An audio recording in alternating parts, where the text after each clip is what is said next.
So I'm going to do a little club match playthrough. I'm going to play all these videos once, and then I'll sort of break down my thoughts on what was happening and some of the stuff that I want to improve for training, because there's plenty of that. Okay, so we got to get started. Are you ready? Stand by.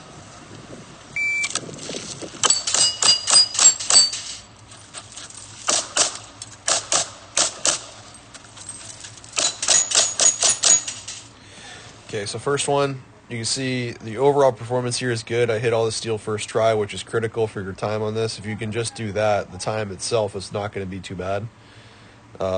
This draw is fine. My visual encoding on this first play rack was I wanted to see steel green on every single plate, so basically confirmation 2 or 2.5. I'm shooting 40 cal, and I sort of surprised myself where when I was visualizing it and imagining how it was going to go, I was expecting that the sight was going to track over the plate and I was going to have to wait a little longer. So you can sort of notice the pace on the shooting picks up on each rack, like as I sort of get a little bit more comfortable and realize my grip is doing more work than I expected it to. It's coming into this position. This middle stomp pad activates this box. You can watch what my left foot is doing. You see my plan was to shoot one shot, two shot, and then stomp right as I shot the second shot, and I executed that pretty much exactly like I wanted to. Okay. You can see right here, as I'm leaving this position, my grip fails a little bit. Just look at how much the gun hops right there. And then I carry that shitty grip into this position over here. So you see the gun hops a lot more. And even though I shoot this a little bit quicker, it's just because, I wouldn't say it's luck, but you can definitely see but just watching how the gun is behaving, you see the grip is not doing nearly as much work for me. See, it's bucking around a lot more there. Also, the movement is a little bit weird and uncalibrated. I chose to do mounted movement on both these positions, which I would still do again, right, where both my hands are on the gun, because I think it's a really small position. The gun's well up and ready, so the second this foot is still essentially I can start shooting. But I think I'm a little bit tense and restrained here, where I think I could stand to go a little bit more quickly. Same thing. There we go. Maybe Adam will come through. Are you ready? Stand by.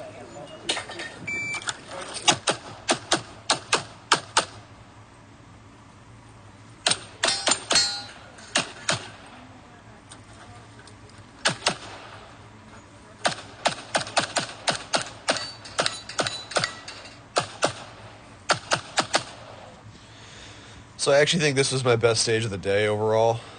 Starting off, getting into this first position. This is all fine. This looks like kind of awkward and choppy. It was basically set up so that from the position I'm in right here, you could hit, you can set your position up so you can hit this target and this target. Oh, my bad. I don't know what's going on right there. You hit this guy and this guy with sort of one position, and then do a shuffle to about here and hit the other two. And I kind of was having a hard time actually hitting that position, so I sort of chose to just walk them down and kind of shoot them as they came. And you can see I do a little bit of a foot adjustment on every one, and the transitions themselves are a little bit slow. But I honestly think that was pretty well an equally decent option compared to picking two different spots. This position is great. Mainly, especially the part of coming in with this steel. You see they have the gun aimed well in advance. And I wait until I have actually the level of confirmation I need to shoot, just so I'm not missing on that steel array. You see I have two aim shots at different parts of the arc on that swinger, and it was 2 alpha, which is great. Leaving this position, this reload is all messed up. And this was something that will happen a couple times throughout the day. So reloads are clearly something, especially with 140mm magazines. I've been working with production. I shucked the magwell off the limited gun because I don't think it's constructive for me to practice sort of two different reload styles. But I need to practice with the long mags to be tuned up for Dragon's Cup and the other match. I'm going to use the short mags for low cap nationals. So I stick this in here in time, but I would have liked to have the gun up and shooting by right about here. So I'm just a little bit late with the presentation. So I do this kind of weird hitch step as sort of a defense mechanism. And then my movement out of this spot right here is kind of uncalibrated and unhinged. So I do this big flail job. I'm taking my hand way off the gun when I can already see the next targets here, here, and here. Okay. So I take a little bit longer to get started shooting in this spot. I come to a complete stop where I want to shoot my way into it. I do throw a shot at the first plate on this rack and hit it essentially by luck. right? You see how fast that transition is. And then I was diligent, and I was like, whoa, I kind of surprised myself, and I was diligent to hit the rest of them really well. Take a step to the right as I do a straight transition to this target here, and the rest of this goes great. Probably my best stage of the day, but definitely still some meat on the bone there, which is, refreshing to see, and also slightly frustrating. Let's do the next one. Are you ready? Stand by.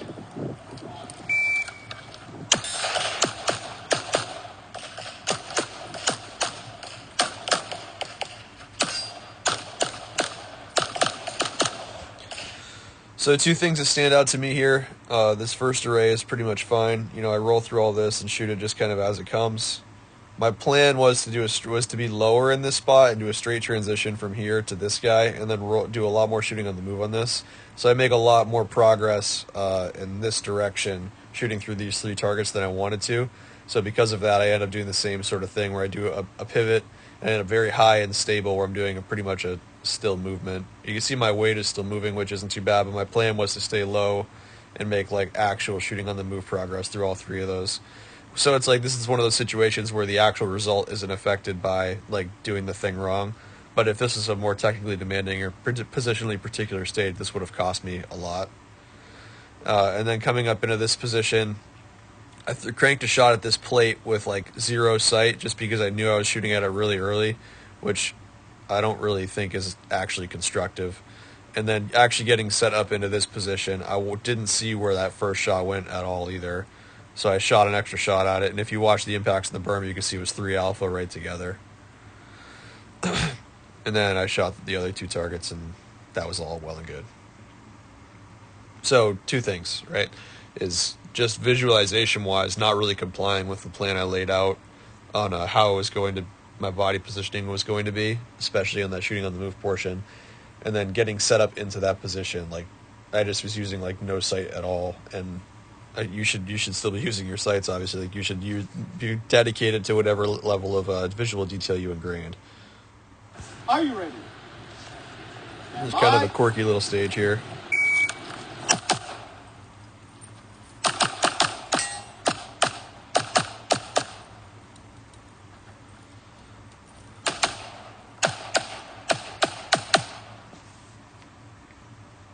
So I realized on this stage, maybe it was a different one actually, but I sort of realized like right at the last minute that I hadn't really visualized this to the level of detail that I was satisfied with. So I kind of just like wanted to look really hard for all the spots and make sure even though I hadn't like visualized with enough repetition, I wanted to make sure that I was still confirming to make sure everything was going well. And you can see the shooting part and everything goes essentially perfectly all the way up through these first 2 positions. On these 2 guys over here, the actual A box is like something like this. So I'm choosing an aiming point like right on the actual edge of that, on the outer corner of the A zone, just to stay well away from that partial. So I shoot those a little bit slower than you might traditionally think, just because I don't want to quadruple Charlie them since they're at 5 yards. And then I missed this reload horrendously, and it cost me about 1.5 seconds coming into this position. Also a little bit like, just another really being critical. This transition from this tuxedo to this partial, as I can figure out actually, I can use this tool right here. That's at 13.9. The next shot comes at 14.6 or something like that. So it's I think it's quite a bit slower than that, honestly. I don't even know why I bothered using that tool. But if you just listen to it, it's a slow transition out to that outside. And I chose this sort of goofy target order simply because I thought it was easier. Like, you much easier do a straight transition from this target here to this other 2 partials right here. But I thought it seemed like it was a little bit easier to roll your weight to the right, basically. So I just chose to do a wide transition from tuxedo straight to the partial, and then these 2 open themselves up nicely, sort of as you rolled your weight across. But again, these reloads are biting me really badly. So that's something I definitely need to work on. I'm only going to play this once because it's unremarkable in terms of my commentary. The turn and draw was great, and then I was pretty dedicated to what I had visualized. So this stage went fine.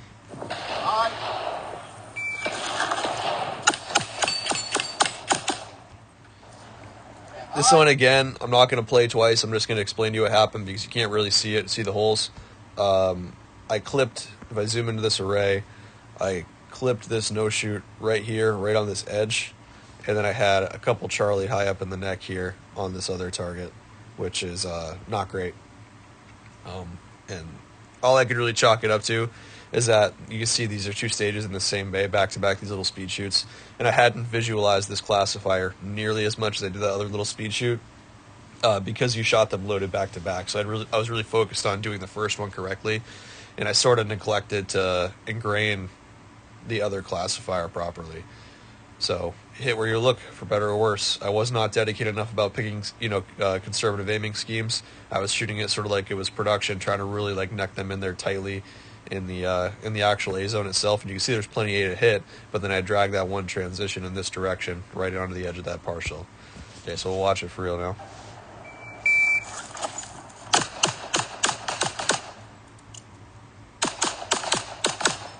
You can see that reload wasn't great again either. Like I hit the insert and everything, but then I just try to throw the gun back out, and I'm like, no, that grip's not going to work. You got to fix it. So again, more and more meat on the bone here. This frustratingly was the last stage of the day, and you'll see why. Are you ready? Stand by.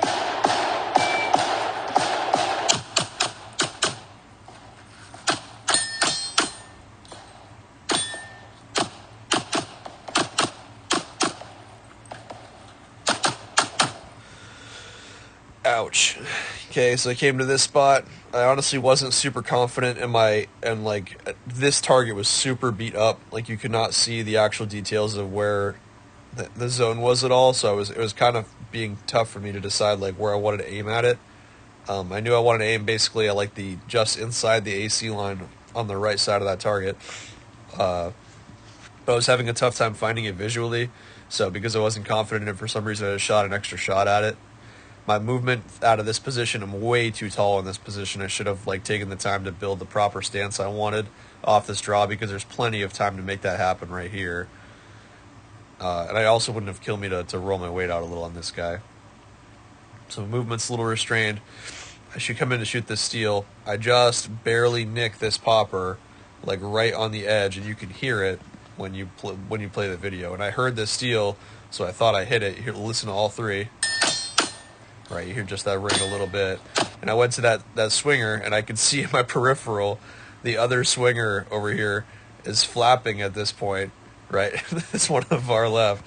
But then it's just, the one that I'm looking for is just not going. And then I looked if my sights are here, I look back over at the popper here, and I'm like, oh, that's not supposed to be there.